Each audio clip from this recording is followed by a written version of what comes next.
You're watching Toastmaster Time, and I'm here with Justin, who's just given an amazing speech on your experience with the Leadership Club. Thank you.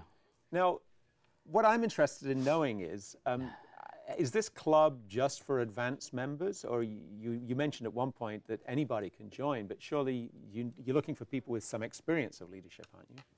Well, we're looking for folks that have experience, but it's open to everybody, because we want to take people from where they're at to the next level. So you can have no experience at all, and you rapidly learn about Toastmasters, how to speak well, and you jump into leadership positions. But also it could be for distinguished Toastmasters. And there's a lot of them that get to a certain level and they have nothing else to do. They don't know what to do.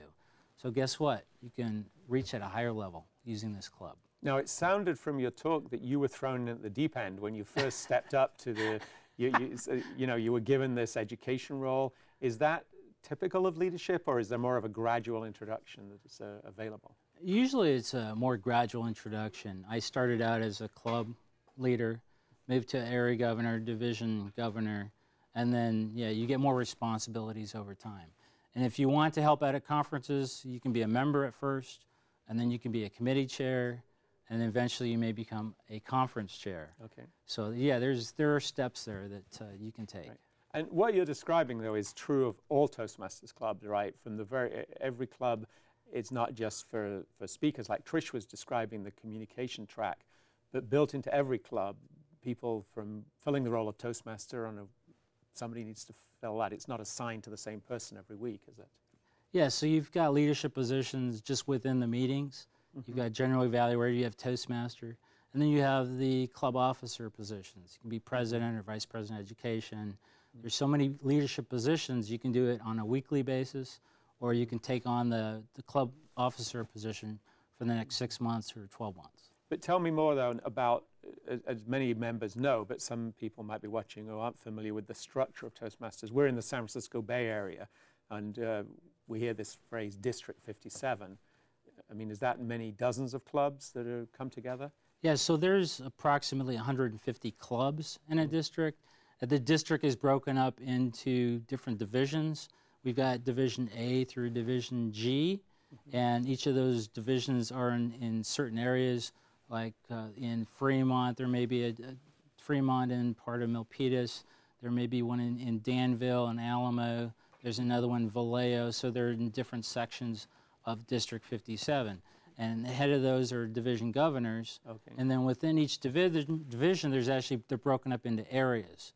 And there could be 5 or 6 areas, which are the leaders are area governors. So then those area governors have 5 or 6 clubs underneath them. So then they help out those leaders, those club leaders in those clubs to be successful. And what you're describing in your club is a gathering place for many people with those kind of years of experience of leadership in those larger groupings.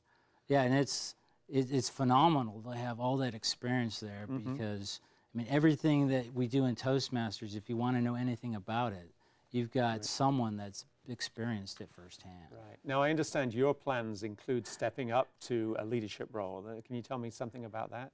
Well, I'm looking at, and we haven't had an election yet, I'm looking at stepping up to be the president of the club, because I want to take it to the next level. I'm looking at taking it where it is right now, which is in a good state, but I'm looking at taking it up so that we can have more exposure to the district. I'm looking at bringing in speakers from the commercial side, who are, for example, Noah, the founder of Noah's Bagels, have them come in, talk about leadership. So it'll help our Toastmasters know that they can use their skills not only in Toastmasters, but take it out to the real world and utilize those. And that's what we really want to do. Right.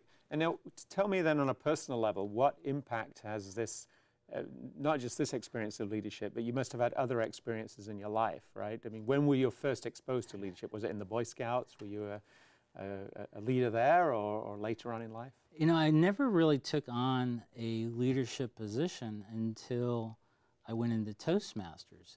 And that's because I just didn't feel like I could. I didn't have the confidence. So I joined Toastmasters. I was terrified of speaking. I got over the hump. And then I saw, wow, I've got a lot more potential here. So I started taking on some club leadership positions. And I thought that was great. And I just became more confident. I was able to speak well.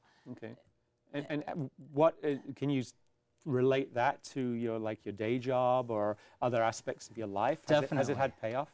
Yeah, so I was in a tech support engineer position, and there's not a whole lot of places you can go with that. You could be maybe the manager. Yeah, I've been there and I've done that. I was in tech support too. Yeah, so I was like, I want to move on. I want to get some more money. Yeah. So I started going to Toastmasters. I was able to speak extremely well, and then I moved to another company. And I got a raise. Right? So then that was great. I disappeared from Toastmasters a little bit because I'm making all the money. Yeah. And then I was like, I want to get some more money. I want to move up to the management position. So I went to Toastmasters again, got a lot of confidence, and then I got a manager position at a financial firm. Okay. Okay, in technology. So that was awesome. And I thought, well, why don't I just stay in the program instead of bouncing in and out? Because obviously I get benefit from it. Yep. So then I got more involved in Toastmasters. I went up the chain, the area government, division of governor, and I was able to get a director position. In your day job? In my day job, okay. yeah. So obviously it was paying off. That's great. And now I'm a vice president for a financial firm. So it's paid off tremendously. Yeah. And I'm looking at what's the next step for me, and I could be a senior vice president or a CIO in a company, and to me it's no big deal. Wow. Because I have the confidence. Well, it's wonderful to hear that, because I'm often surprised in Toastmasters organizations, meetings, that we don't see more fast-track managers in companies. I've been in clubs which were part of a corporation, like many clubs are, and you generally get junior people, but I think it would be interesting to look maybe 5 years ahead and see how fast-track some of those junior people are. So to wrap up, if you had to summarize your philosophy or the lesson of leadership, is there a way you'd sort of put it in a nutshell to tell people who might be considering this the impact it can have? Yeah, so what you're really doing as a leader is you're enabling others to meet their potential. So you want them to be like you, reach your potential and do it as quickly as you can.